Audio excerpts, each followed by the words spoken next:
కప్పలు తాము అరిస్తే పాము వచ్చి పట్టుకుంటుందని వాటికి తెలుసు. కప్ప అరిచిందనుకోండి పాముకి తెలుస్తుంది కప్ప ఇక్కడ ఉందని. అందుకని నిశ్శబ్దంగా ఉండాలి.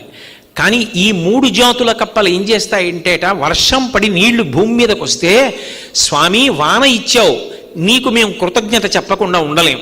ఒకవేళ మేము అరవడం చేత మేము ఎక్కడున్నామో గమనించి పాములు వచ్చి మమ్మల్ని కరిచేస్తే కరిచేయని, తినేస్తే తినేని, నీకు మాత్రం మేము కృతజ్ఞత చెప్తామని బెకబెక బెకబెక బెకబెక అని 2-3 రోజులు అలా అంటూనే ఉంటాయిట. అవి చచ్చిపోతామని కూడా చూడకుండా కృతజ్ఞత చెప్తాయి. అందుకే వానలు పడకపోతే ఈ కణ్వక కైమక ఉపరి అన్న 3 జాతులలో ఉన్న కప్పని తీసుకొచ్చి పల్లకీలో పెట్టి ఊరేగిస్తారు.